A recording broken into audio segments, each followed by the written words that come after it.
All right. Hey, everyone. Thanks for joining us tonight as we kick off the 2026 Montana Armbender with our first interview. Starting with you, Luke, would you like to introduce yourself? Tell us where you're from, how long you've been pulling, and what your favorite accomplishment so far in arm wrestling is? My name is Luke Cody. I'm from Great Falls, Montana. I've been arm wrestling since 1992. Vegas last year was probably the biggest accomplishment that I've had. Gotcha, gotcha. And Tim? My name is Tim Geib. I'm from Dagmar, Montana. Been arm wrestling for about 3 years now. The biggest accomplishment is getting a super match coming up with Luke. Yes, I love to hear that. Love to hear that. Now, obviously, we can hear from, that small little exchange there that there's a little bit of an experience gap there. And we can touch on this before, but I'm wondering, Luke, where do you think that's going to give you the advantage in this match? Probably being able to figure out where he's going, what he plans. It'll give me a little bit of an edge in the setup. Yes, definitely, definitely. And Tim, do you think that despite the difference in experience, um, that you have the ability to kind of make your own adjustments and respond to what Luke's doing as well? Like you have more than one lane ready to go for this match? Yes, I'm definitely been working on multiple lanes. I'm hungry for it, so that should make a difference. Yeah, definitely. That's, a lot of people coming up right now in the Montana scene, lots of new talent. Luke, I'm wondering how long specifically here and then like within the current group of pullers have you had experience? Because I know there's so many new people coming up now. It's hard to keep track of. It is. As far as the new pullers, I think I've pulled with most of the new guys by now. Tim, obviously, we've been across the table from each other quite a few times. So yeah, I've got quite a bit of experience with the new guys, and I think it helps. Absolutely. Personally, when I take a look at this match, as an outsider, because I've only pulled you guys like on the practice table, never in a ready go. So I know there's a little bit difference with how you set up and how you hit and whatnot. But just my kind of look on this is, Tim obviously has a little bit of a arm advantage, and getting the match inside, I think, is going to be where he wants to go. And Luke, obviously, you have the hand and a great outside move, both defensively and offensively. So I'm wondering specifically, Luke, do you think that if Tim is able to turn you inside and make it a hook battle, do you feel pretty prepared for that? Or do you just think you have too much hand for it to go that direction? If he gets me inside, he'll do it once. I'll counter it the next time. But if he does get me inside, it's probably going his way. He is very, very strong inside. Absolutely. And Tim, what's your thoughts on that? I agree. I just got to get it inside to get there. That'll be the tricky part. Very. Yes. And Tim, with it being, kind of like this match of, counter plays where you guys both want kind of opposite things, do you see the setup as being and the start being incredibly important? Or do you think it's more important how you or he responds to the first move once the match has already started? I think the setup will be very important in this one. I agree.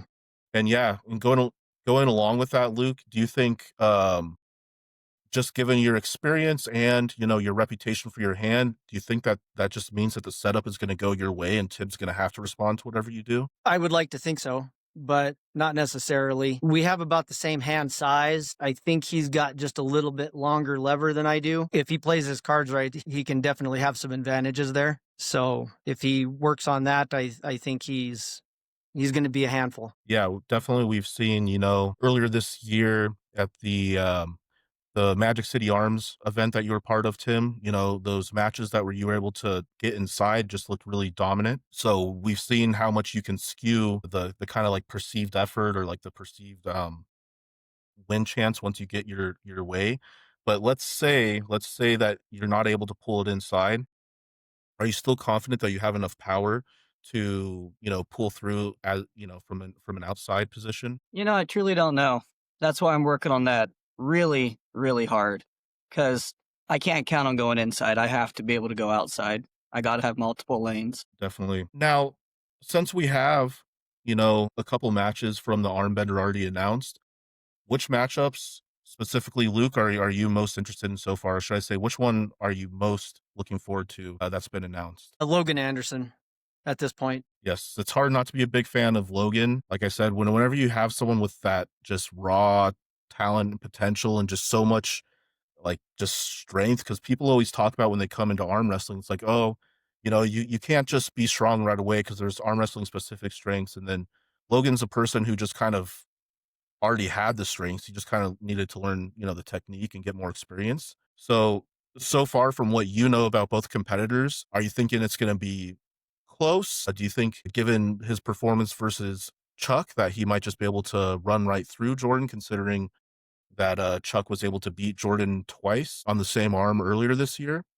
Or do you just have a different perspective? I think it's all going to depend on Logan. He needs to stay out of his head and keep focused on the task at hand. I think that Logan has the tools and the power to just make it an easy day, but Logan has a tendency to worry. Yes. And just like with Chuck, I think that, he really needs to look for the strap in this match, but maybe he can work with you more and learn how to get those advantages outside the strap. So that way he's not so reliant on getting that in order to finish out the matches. Yeah, we're going to work on that a lot over the next couple months. Yeah. And Tim, which is your favorite match on the card that's been announced so far? I'm looking forward to Clifton Erickson. Been following along closely with his progress, and he's just killing it here of late. Everything he does. So I'm looking forward to it. He brings a fun energy. Yeah. Clifton has been a favorite of mine for a long time. I remember, I think, yeah, my second year, my very first tournament ever was Montana State's in 2022, and then 2023 rolls along, and I'm a year in. I'm starting to think I'm pretty good, and then I get matched up with Clifton, and I find out that there is a whole another level to arm wrestling that exists out there. So he was like my first real experience with someone who just I felt like just was on a complete another level. So I'm always rooting for Clifton as well. I think he definitely has a tough challenge ahead of him, but we all know that he trains harder than just about anyone out there. Are you seeing him as the favorite in this match already, or do you think he's coming in as the underdog again? Well, I would say normally underdog, but after his last victory, I would say I think he's got this one. He'd be the favorite. Yeah, his name might not be quite as out there as some other people's names yet, but people are going to learn real quick with all these wins that are coming up. Hmm. Now, I also want to ask, what is a matchup between Montanans that you wish is on the card? Like, is there two people here in Montana that you want to see pull, that you're interested to see where they match up? We'll start with you first this time, Tim. You mean that I'd like to see other than myself pull against, or Yeah, just a matchup you're hoping ends up on the card. boy, there's so many. I don't know. It'd be fun to see Nick up there sometime going against somebody left arm. He's been doing pretty good lately. Yeah, Nick is always exciting. The Thrasher nickname continues to be very apt for him, just because that just he's becoming just a hit monster. Where if you can't stop that fast, quick hit, you're in a lot of trouble. And Luke, you've pulled Nick probably more than anyone in competitive matches. You probably pulled 12 times at nationals earlier. Yes. So yeah, who are you looking at as an exciting matchup that you wish is on the match or on the card? So I would like to see Thomas Allison get a match with just about anybody in our weight class in the state. I think that he is right up there with any person, and I mean any person in the state of Montana right now. Yeah, the Armsgeddon totally impressed me. I did think he had the strength advantage going in, but you're always not sure when someone's a little bit newer if their hand is going to hold up, especially against someone from Canada who they're kind of known to be more hand dominant. Um, Once he figured out how to get into that match, man, he just smoked him. So I definitely agree that Thomas is deserving of a match because he could very well, top three in the class. Oh yeah. Just off of that performance, because I have big or a lot of respect for his opponent, Matt Armsgeddon Austin, and yeah, so I totally agree that I hope to see him on the card for sure. Who do you think would be a good matchup for him to kind of test the waters against on the card? I mean, on the Montana rankings.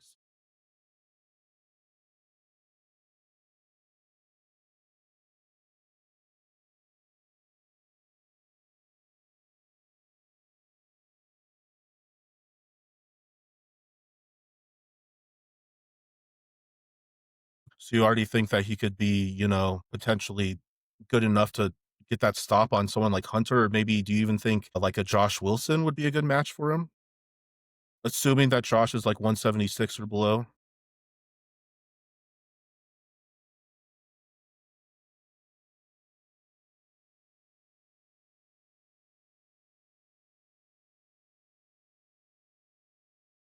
Yeah, no, again, that's kind of where my thoughts lined up in that is if, but I do know that Josh is working on his outside game. He surprised me in July with a top roll I wasn't expecting. I wasn't setting up for it at all, and he just like basically flashed me. I think one of us ended up fouling off of it, but I was just like, whoa, Josh has a top roll now. Okay, I got to be prepared for that. So definitely, yeah, both good guys, both people definitely deserving of matches on the card. And I do hope that they get on there. And if not, they're rising through the ranks very quickly. So I'm sure if not this year, then next year they'll probably be on there. Tim, yeah, go for it. Absolutely.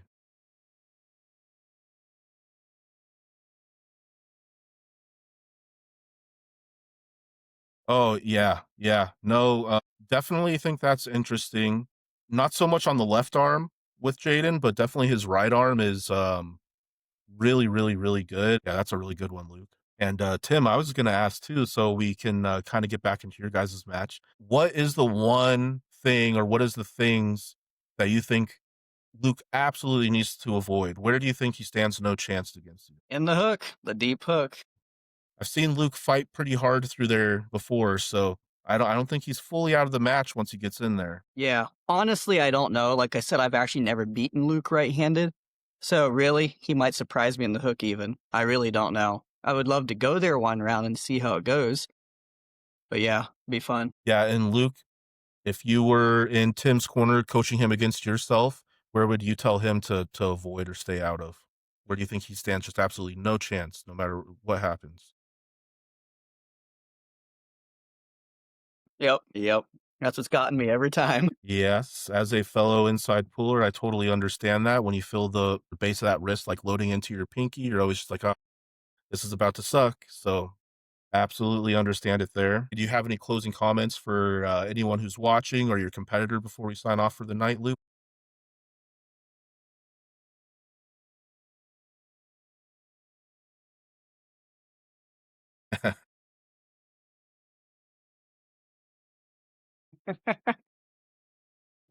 Yeah, I was trying not to make any spoilers earlier.